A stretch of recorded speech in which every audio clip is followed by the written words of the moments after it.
difficult. It seems that everyone else is better than me. Okay, I'm a mess. No, you're not a mess. You're not a mess. You're very, very human, very beautifully human, very honestly, vulnerably human. And this is something that we all go through. I'm going to just read the question again because it was slightly long, so I want you all to actually hear the content. But I also want you to hear, along with the content, I want you to hear the flow of the energy in the way that the question asker thinks and speaks. How can I increase my willpower? I give up too easily about many things. I try to meditate for 1 week and stop for 1 month. I feel it's no use. I end up not sure that I really love God. I think it's very difficult to be a better person. It seems that everyone else is better than me. I'm a mess.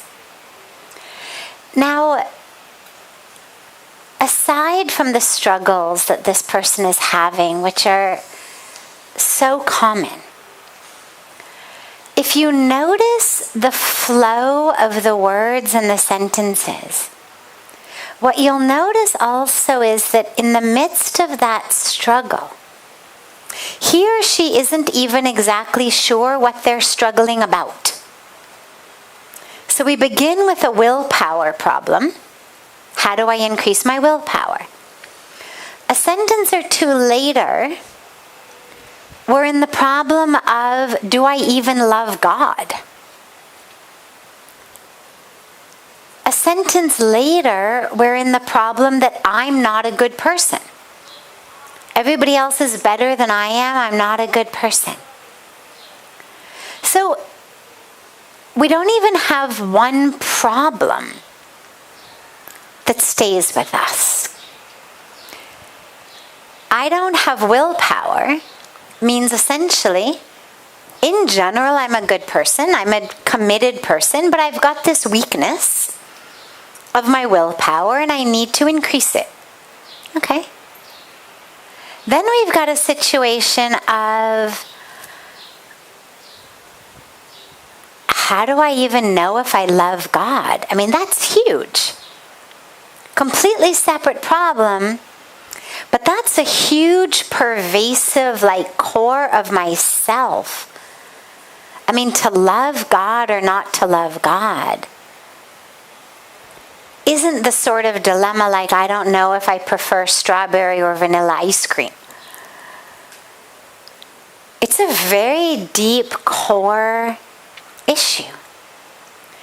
And then we're at another very deep core issue, but one that is entirely separate, which is basically, I don't even know if I love myself. I'm trying to be a good person. I'm not a good person. Everyone else is better than I am. And I mention this to you because I was struck as I read the question with the problems that he or she mentioned, and we'll come back to those. But to something that so many of us face, which is really this sort of scatterbrainedness, generalized anxiety, depression, bad feeling. But when we're not even sure what the bad feeling is caused by, is it because I don't have enough willpower? Okay, well, there's a solution to that. Is it because I'm supposed to love God and I don't love God? Or maybe it's just in general because I'm really just a horrible person. And this is actually something that on a deep level, a lot of people are really facing these days, which is an inner sense of something's not right, but we're not actually even sure what it is.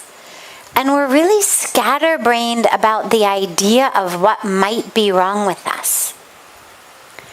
And of course, the problem is just exacerbated, it's made worse by our email inboxes, our social media feeds, because they're constantly trying to tell us what the problem is, right? You're not happy because you do this thing. And if you just join my course, I'll teach you how not to do that thing. Or you're not happy enough because you don't have this skill. And if you just join my course, I'll give you that skill. So they're all advertisements. But embedded in the advertisement is this indoctrination of what it is that is wrong with you. And so we end up in this generalized state of, I'm not quite right, something is wrong. But I'm not even sure which course to join, whose product to buy, in order to figure out how to solve what it is that's wrong with me. And this is actually where our spiritual practice of meditation and mindfulness are so powerful, because what they do is they get you beyond the story that the mind is telling. Because you see in just the question how many different stories his or her mind is telling them? Right? One person, one question, and 3-4 different complete stories. You're a good person, but you lack willpower. You're a failure as a lover of God. Like the core of who you are has just fallen out. And by the way, in general, you're a total mess. Completely different stories. So, for all of us, this is where that meditation and just mindfulness is so important. To just be aware. I'm not my thoughts. I'm not this sense inside me telling me this is wrong, that's wrong. I'm actually that which is whole and complete. I'm not the thoughts. And this is what all of our meditation teaching teaches us. You're not the thoughts. Now, we then take the actual individual issues, because they're all important. But it's important for the asker of this question to realize there isn't actually anything wrong with you. You're not your thoughts that tell you all of those things. But let's look at them. Because you've brought them before us, you've brought them into satsang, we'll look at them. Number 1, lack of willpower. You know, I think these days what we're calling a lack of willpower is actually a lack of focus and attention. We've got the willpower. If there's something that we really, really want, we do it. What we've lost is the power of attention. And so when we've decided, for example, I'm going to meditate, I sit down,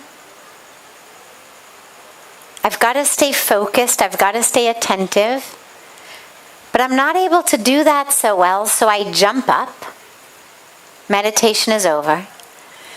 Then the time for my meditation the next day, I realize I wasn't able to stay focused. So instead of trying to sit and meditate again, I just do something else. It's not willpower. It's attention. And it's patience. Because what's happened to us is we've also lost the ability to just be patient with ourselves. Everything now is immediate, right? Whatever you want, you can have it immediately. Go on Amazon, order it. In India, it still takes a couple of days. In America, same day. Same day service, whatever you want. Like, it occurs to you. And there it is. Pretty soon, you're just going to think it. And Amazon's going to intuit it. There'll be something you can buy and stick in your brain, and you'll just have a thought, and Amazon's going to send it to you. Whatever we want, it's there immediately. Our sense of focus and attention has gotten much less. It used to be that we had long conversations and we read books. Then we shifted to watching TV, 30-minute shows, 1-hour shows, 2-hour movies. Then we shifted to online. And we're now at a place where basically if it's not 3 minutes or less, nobody's going to watch it. Our attention has gotten non-existent. So we've lost the ability to simply be patient. If a video doesn't grab us, I've been told you've got 3 seconds. Right? This is the wisdom of people in the world of communications today. You've got 3 seconds to grab someone's attention. Really? 3 seconds? I mean, that's all we can actually pay attention before we scroll?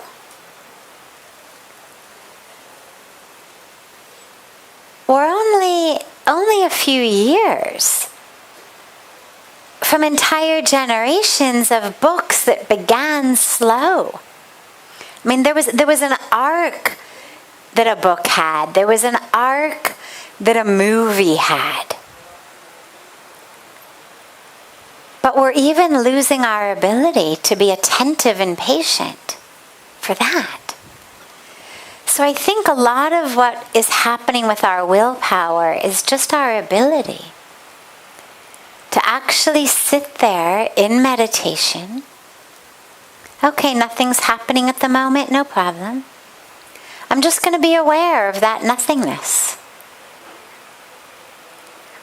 I mean, that is what I'm supposed to be doing. I'm just supposed to be watching. So if nothing is happening, I'm just going to watch nothingness.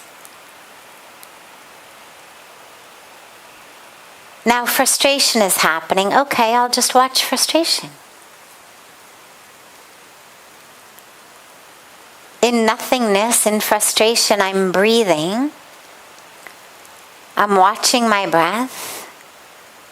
And I'm watching nothingness. Or I'm watching my breath and I'm watching frustration. Or I'm watching my breath and I'm watching a rising restlessness. Okay, I'm just watching it. But we've got to retrain ourselves, quite literally our brains. We literally have to retrain the neural circuitry of our brain to be able to stay attentive and engaged and patient. And then slowly, slowly, what you'll find is that which you're calling willpower will grow. We lose our willpower because of that inner restlessness. Nothing's happening. I've got so much to do. Let's do something else. I need some excitement. Haven't had a dopamine hit in 2.5 minutes. We need to retrain that neural circuitry. And it takes patience. And it takes abhyas. Practice. And slowly, slowly it'll happen. You'll train yourself. The brain keeps changing, don't worry. But just do it. And then the question about, do I even love God? Well, that's not a question for the mind to answer. And the more you try to bring the mind into love, the more off track it goes. I mean, just imagine, close your eyes for a moment, and just imagine the most beautiful hug with someone you deeply love. It could be a parent, it could be a child, it could be a spouse, it could be a friend, it could be a tree, it could be your pet. But just a beautiful, beautiful hug in which you just lose your sense of self. You lose where you end and that other person begins. Now imagine, as you're doing the hug, that you've been given the instruction to figure out approximately what percentage of your weight you are holding up and what percentage you have put on the other person, and approximately what percentage of weight the other person is holding of theirs and what they've put on you. Okay? What happens to the deliciousness of the hug? What happens? The moment you start trying to figure that out, what happens to it? You can open your eyes. What happens to that feeling? Is it just as ecstatic? No? Everybody's shaking their head no. Why? Why isn't it so ecstatic anymore? 1 minute you're in ecstasy. The next minute you're still hugging the person. They haven't done anything wrong. You've just been given something to figure out. What's happened? You've brought in the mind. And the minute the mind comes in, love now is at an arm's length. Now I've got to figure it out. Now suddenly there's a place my body ends and the other body begins. Where we were two become one, now suddenly we are very much two and I have to figure this thing out. And by the way, that's true regardless of what you are thinking about while you hug. Oh wow, you must be exercising a lot. You feel really strong. Your back is strong, your arms are strong. Even so, it's going to pull you out of the moment. Suddenly, two becomes one, becomes two again. So the mind should never be engaged in love. So if you're trying to figure out if you love God, you're just going to drive yourself crazy. And even if you do love God, you're going to be sure that you can't feel it because you're trying to figure it out in your mind. So instead of that, just pretend for a moment that there isn't actually a test. And there isn't. It's not pretend, it's real. But let yourself realize it. There is no exam, there is no test. There is no lie detector that somehow somebody's going to come down and stick you up and you're going to have to say if you really love God or don't really love God, and it's going to measure you. Regardless of whether you love God or not, we always should love God more. So instead of focusing on where you are on the love God scale, focus on how you can love God more. If you already love God, it'll just increase. If you don't yet love God, no problem, it will start. Just focus on that. Focus on ways in your life that you can love God. Through prayer, through japa, through seva. Whoever you serve, try to see the divine in them. Whoever you meet, try to see the divine in them. You know, when we do namaste, it literally means I bow to the divine in you. Well, there you go. It's a beautiful practice. Whoever you meet, just say namaste. Can you actually bow to the presence of the divine, to God in them?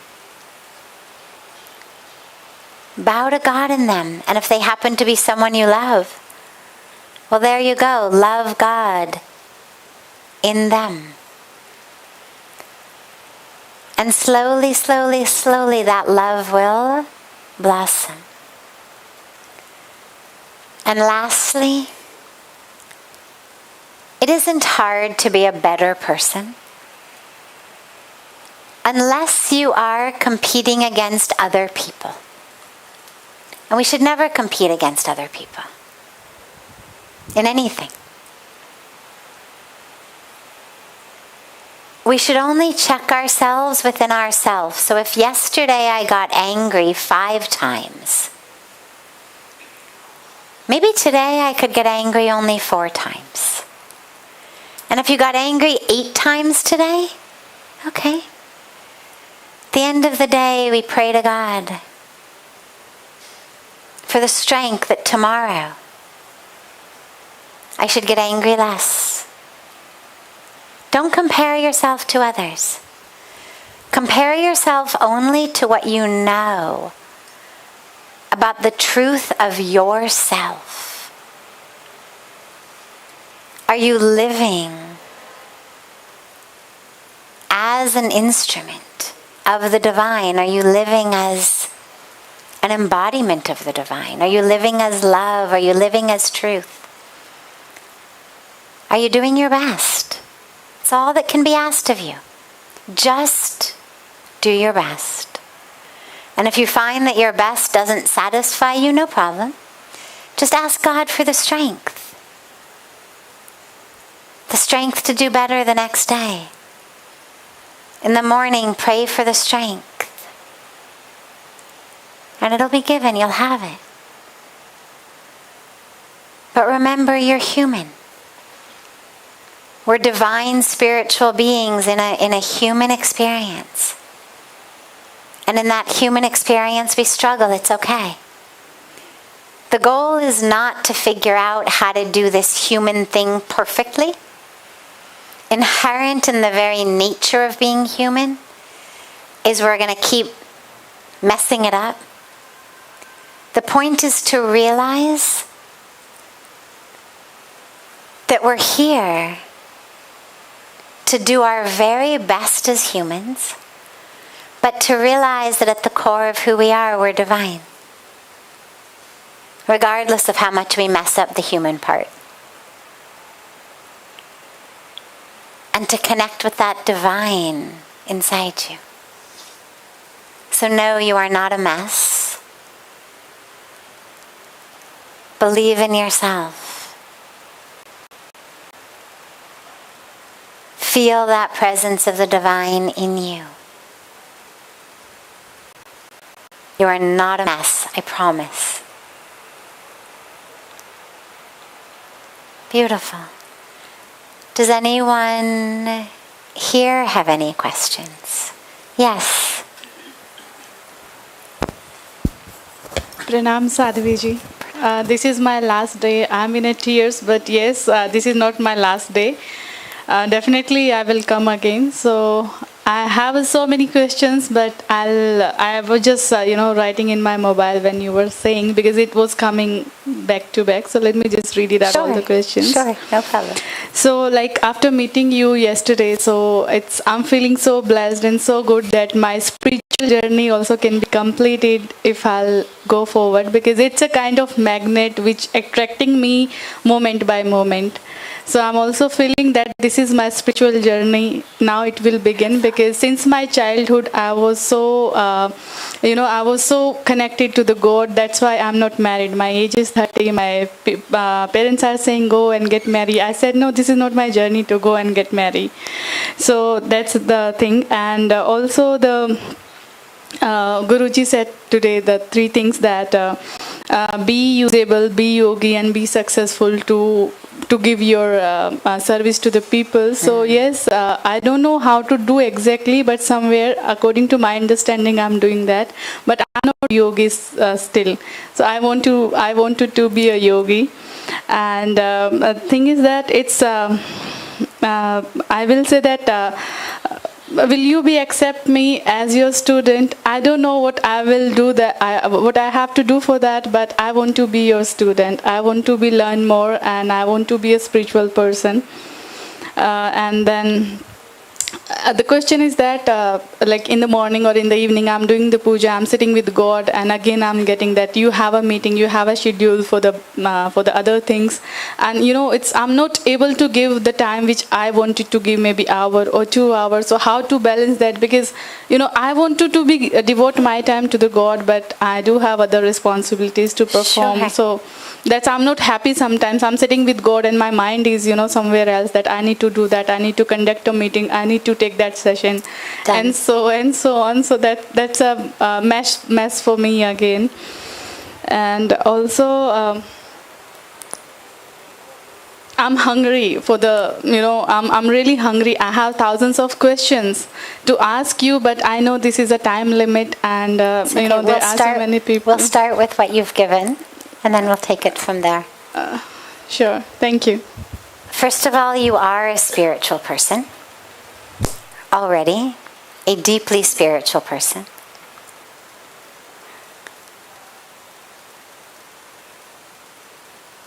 When you think about your daily schedule, how much time you have to be with God, how much else you have to do.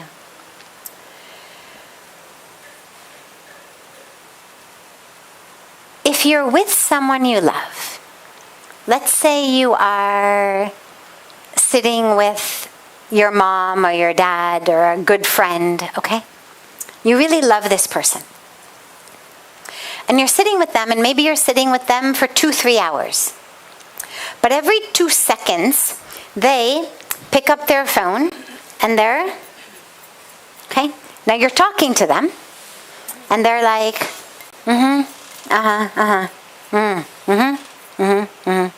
Now, how do you feel about that interaction? Pretty badly. Yeah, I mean, maza nahi aata, right? You love them, you're trying to be with them, and they are distracted. Now, I think that's how God must feel when we sit in meditation, thinking about our meetings and all of the things we have to do, right? So what I would say is, as a human being, I know for me, if someone I love only has 5 minutes, I would much rather 5 minutes and they're just with me, just talking to me, just looking at me, just being with me, rather than 3 hours in which I'm trying to talk to them and they are distracted the whole time.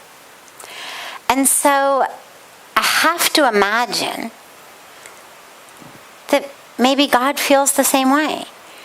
And so I'd say figure out how much time you have that you can comfortably be with God, in which you don't have to think about anything else.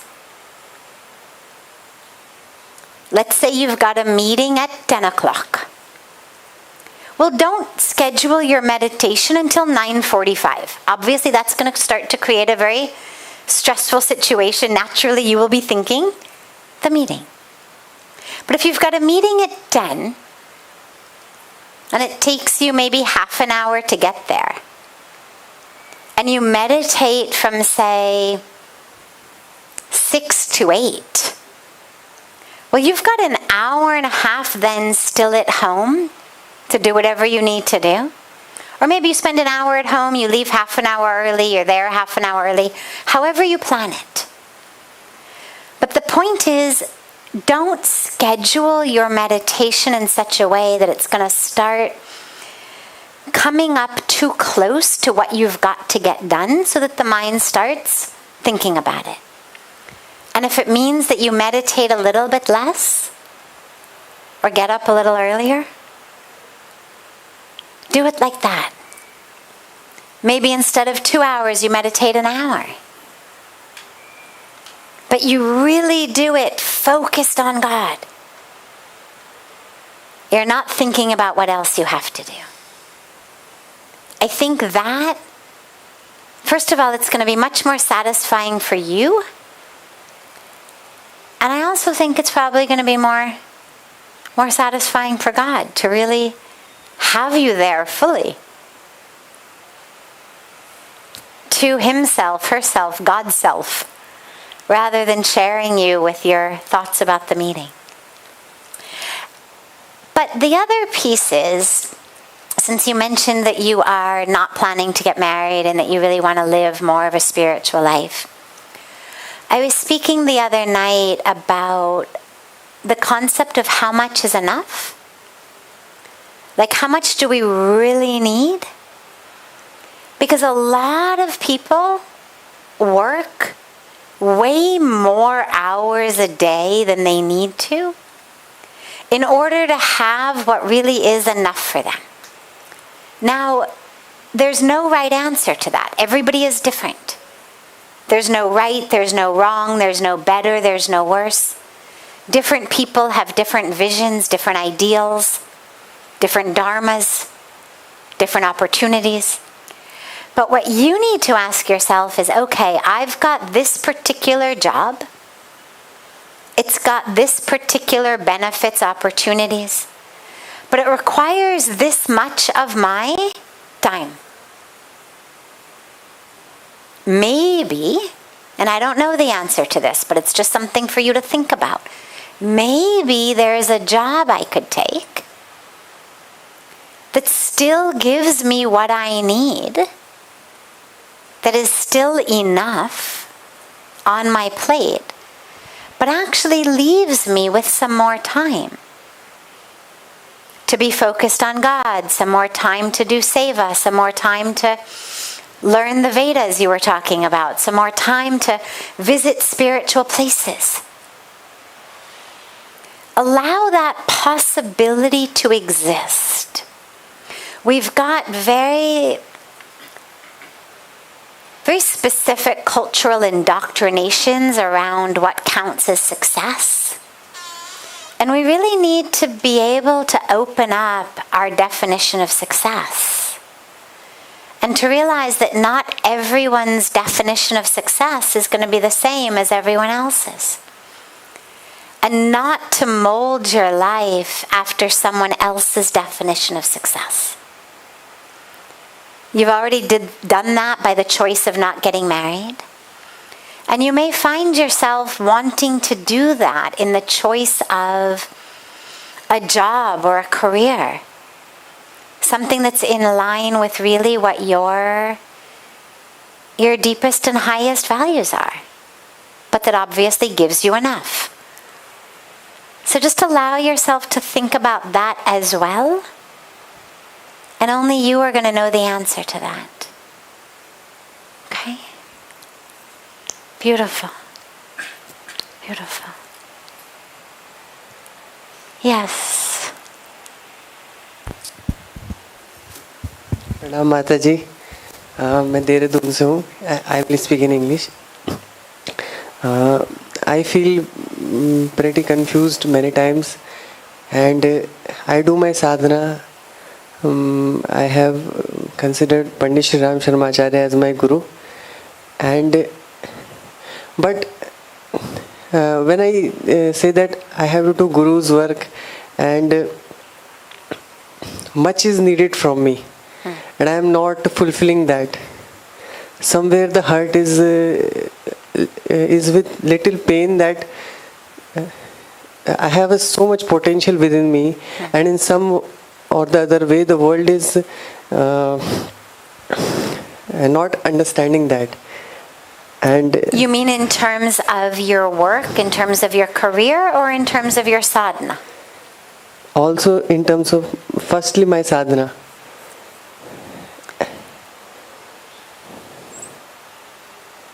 So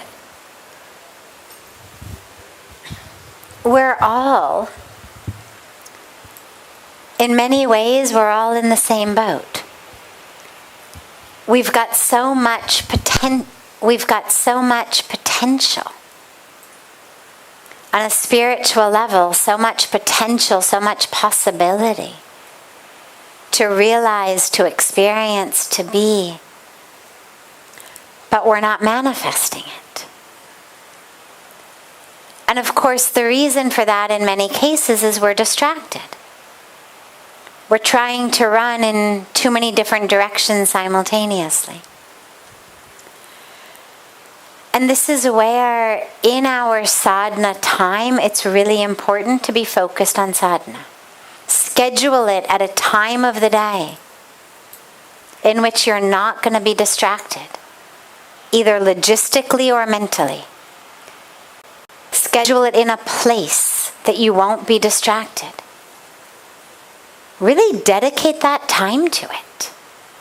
It is that which gives you the possibility of experiencing your highest calling in this human body on earth.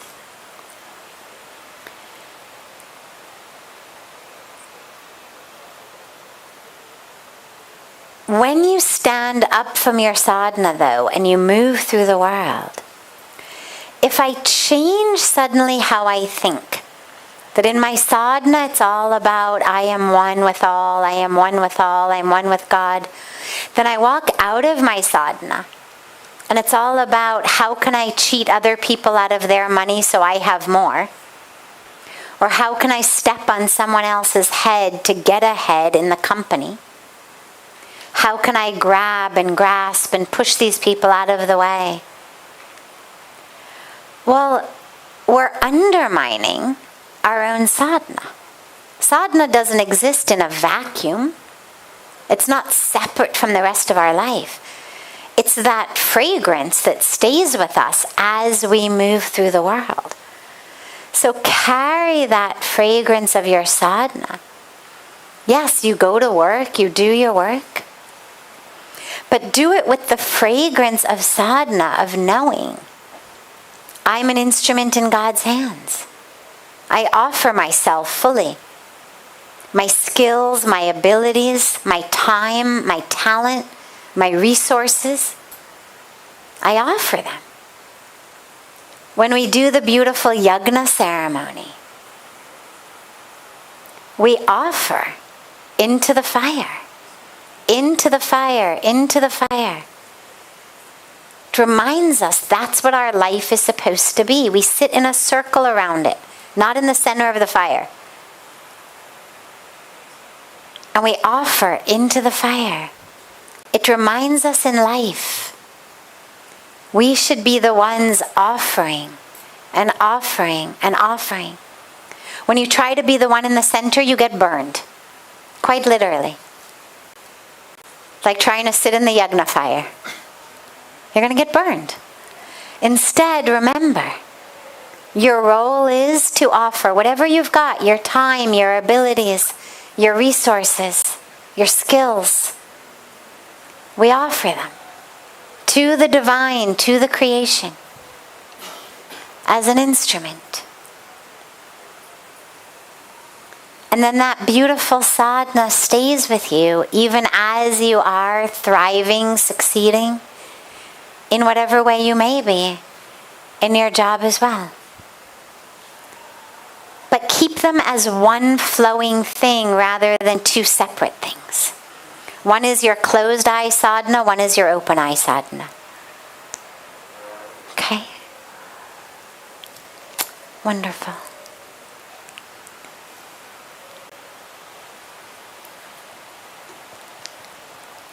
Have a beautiful, beautiful evening, a beautiful morning and day to our family joining us from all over the world. And so much love to all of you.